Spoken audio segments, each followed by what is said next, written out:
Pooch. If you're hoping to train your dog to have better behavior in 2018, I'm with just the guy who can help you. Professional dog trainer Mike Deathe with Keep It Simple, Stupid Dog Training. KISS Dog Training. K-I-S-S. Yep. You're going to show us some ways. There's a few little things that we can do maybe to help out and kind of start things off on the right foot. Paw. The right paw. One of the things that you talk about is hand feeding your dog for 30 days. Yeah. Now, I tried this, Mike, because I read this from you. Buster will not eat his food out of my hand because he wants a treat. He doesn't want his food. Yeah. Well, you know, the thing is, if we always use treats, then they start to expect treats. So, like, one of the first things I talk to people about is I don't want people using treats inside the four walls of their house. I would just use dog food. Okay. Because you're going to need those high-value rewards when we get to the idea of field trips and going out in public and things like this. I'm going to need something more valuable than a treat, and if I make a treat normal in the house, then what do I go to when we're in higher distraction a hot dog situations? So how do you get them to eat the food, though, if they won't eat the food? Well, what you do is, you know, most people, you and I were talking about, you know, free feeding a dog. If you just kind of come down to the idea of I'm going to feed the dog in the morning and in the evening when I get home, you offer them the food by hand. It might take a couple of days to get started, you know, but once the dog figures out that, hey, look, you're my opportunity to eat, it's amazing how much more attention that dog pays. They'll want to be around you. Right, you know, so once we, you know, one of the things I always tell people, you can't train a dog till the dog's paying attention. So the first thing we have to do is get the dog to pay attention. I use hand feeding for that. How do you handle a dog that just goes nuts at the front door if someone knocks or rings the doorbell? Well, it goes back to your Psych 101 class, you know, of Pavlov's dog. You know, they learned to slobber when they heard a bell. Your dog has learned to run to the front door and act like a fool because they want to say hello to somebody. You know, it's become a routine. So if we can either use a place command, which is teaching a dog to go to a spot on the floor, or if they're already crate trained, that when the doorbell rings, that's actually the cue to go get in the crate and get a cookie. You know, you look to the front door, you say, hey, I'll be right back. You know, you put the dog in the crate, you shut the door, you give him the cookie, you let the people in. And you say, hey, this is Leo. We're a little crazy when we first meet people. Just give her a few minutes to calm down. And then we let the dog out to say hi. And you will be blown away when the dog gets that 5 minutes to calm down. They're not as crazy when they finally meet the people. So the entire idea is don't practice bad behavior.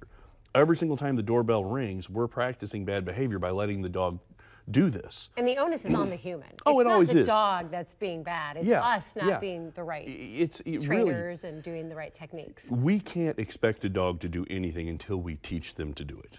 When you talk about impulse control and managing impulse control on an animal, what exactly are you talking about? Well, so like for this, the couple of things that I think is important to do, number one, teach a dog to sit and wait before they go out the back door. Teach the dog to sit and wait before they come in the back door. You can also do it at the garage door. And the one that I think people forget about, and you know, we'll talk about field trips, is making the dog wait before they hop up in the car and making the dog wait before they hop out of the car. Is it true you have to train the dog to wait before all humans are in or out? No, I mean, for me, once again, this is about impulse control. It's not about alpha dominance or who's in charge. I mean, I don't care if the dog goes through the door first. I'm going to say, wait, hold on, okay, go ahead. I've still said go ahead, but yeah, that's kind of an old myth in dog training that, you know, the dog is dominating you if they go through the door first. They're not. No, it's being polite. Look at it that way. It's impulse control. It's being polite. It's saying please before you reach and grab something, you know. How do you know when you're ready for field trips? Because you talk about the importance of socializing your dog and taking them out. Well, I mean, obviously, let's take, you know, situations of aggression and fearfulness and anxiety, some of the weirder stuff. The whoppers. If you're not dealing with those, you're never going to truly be ready for a field trip. You just kind of got to suck it up and go. You know, but we can start small. A lot of people want to go to one of the big box pet stores first. That's a big that may deal. be too much, but you know, there's a lot of mom and pop hardware stores, smaller hardware stores, even the big box retail hardware stores that'll let dogs in. So you're talking about going to a store or a business with your dog, not just the dog park? Well, you know, the dog park, once again, you have to have the right kind of dog to go to a dog park. Not all dogs do well at a dog park. Right.